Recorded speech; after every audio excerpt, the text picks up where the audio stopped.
Hello. Welcome to this new video. Today, I want to go over a little side project that I've been working on for a couple of days and perhaps going to be useful to you. And that is that I'm creating a building. Oh, that's the title. I'm building a security scan pipeline. And what I'm trying to do, I'm trying to automate the process of data analysis and reporting when it comes to using individual open source tools. In this case, I use testssl, I use Nuclei, and I use Zap to collect information about my target when I do vulnerability scanning. Once I have that information, I have to find the findings, analyze the findings, and verify the findings. And that is a normal process. If you follow my channel, you know that we've done this multiple times individually, and we have done it as group. Now, when you do one site, it's not a problem, right? You can just run the tools, do the analysis, still time consuming, but it's something manageable. But when you have to create a repeatable process where you're going to have to scan multiple sites, that's when it's become very challenging. Now, if you have a commercial vulnerability assessment solution, you're golden. You don't have to worry about anything because the tool is going to do everything for you. That's why you pay to have that tool, that automation. But even if you have the tool, you may want to have another verification tool that you can use, right? Or you may have very specific reasons why you want to create your quote unquote custom tool, even though we're not creating a custom tool, but we're going to be ingesting the data from different sources and we're going to ask Claude by giving instructions to analyze that data and to give us a report of the findings so we can either do verification against other tools or we can do our own verification. This process can be also accomplished by using an MCP server. You can configure Claude with the MCP server and Kali and have Claude do the pen test.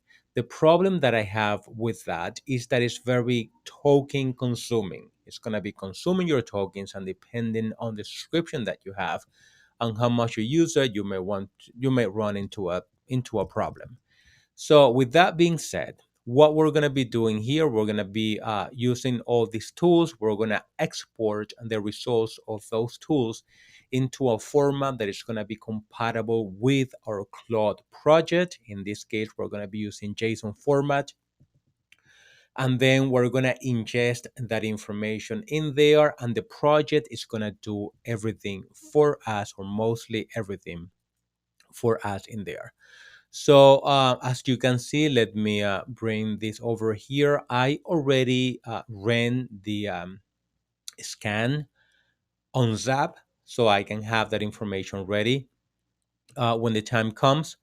And as I mentioned to you before, if you use Zap and you want to find that information in Zap, you do it. But then if you want to find other information, you have to use different tools. In this case, we're going to run all the tools, collect that information, and then consolidate that information through the pipeline in Claude. So let me show you right here. I'm going to be using my Kali computer and I'm going to be testing against a an EC2 instance that I have in AWS just for this, for testing purposes. So as I mentioned before, the first thing that we're going to do, we're going to run the scan on Zap. I already have that and I already have the report in a JSON format. And now we're going to run the tools on Nuclei and we're going to run the tools on testssl. Something that I forgot to mention is that for this pipeline, I created a target list.txt file. In this target list.txt file, as the name implies, is where I'm going to add the targets that I want to scan.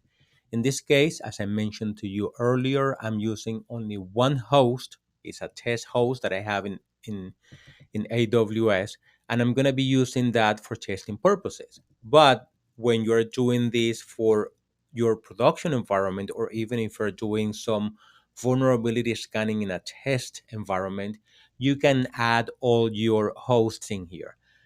I'm doing this because after doing multiple vulnerability scans over and over and over again, it came to a point when I was doing more than one at a time that it was too time consuming and it was just driving me crazy.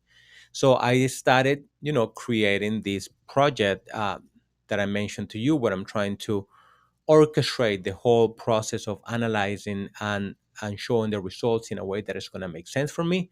By no means I am saying that I'm completed or done with this project. I'm just showing this to you to maybe give you inspiration or get your feedback as of how we can do things better. So let me go back here. So I have my target file in here, and I'm going to be running this scans. I'm going to be running testssl. As you could see here, this may take some time to run. It's going to do its magic. And because I don't want to overwhelm my system, I'm going to wait for this to finish. And then I'm going to run the nuclei scan on my target files and get the result. So I'm going to wait for this to finish. Then I'll continue once I have that data. Okay, so my scans have finished. I already have the test SSL and I have the nuclei scans and I have the zap and I have put all those scans in a folder for me to upload that information to my project. As I mentioned to you before, a project is a centralized location where you're going to specify instructions to Claude to execute upon the input of a specific triggers. In this case, we're going to be uploading information. Something that you have to keep in mind is that this project is going to be as effective as the instructions that you give it. I have tested this multiple times and I'm doing a lot of tweakings.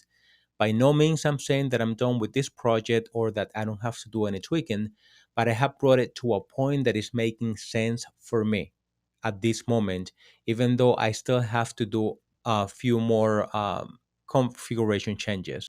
I use Claude to help me with the instructions. I have an idea of what I want to do, and I start typing in my prompts, this is what I want to do, and then I get results. I test those results, I test it again, I tweak it, I test it again until I find something that makes sense, and that's maybe something that you would have to do. If you're interested in these instructions, I can share them with you, totally fine, but it is one of those things that you have to customize for your unique needs and for the specific projects that you are working on. Now that I'm in my project, I'm gonna copy the data, the files of the results of the scan, and I already have the instructions, so I don't have to give much information for Claude to do anything because the instructions are there. So I could say something as simple as here are the results or whatever you want to use as a prompt. You don't even have to do anything. In my case, in this case, for because of the instructions that I created, and I'm going to send the instructions, and Claude is going to use all that information to create a report for me. And as you can see right here, the instructions have completed, and now I have a report based on the findings that it found and the analysis.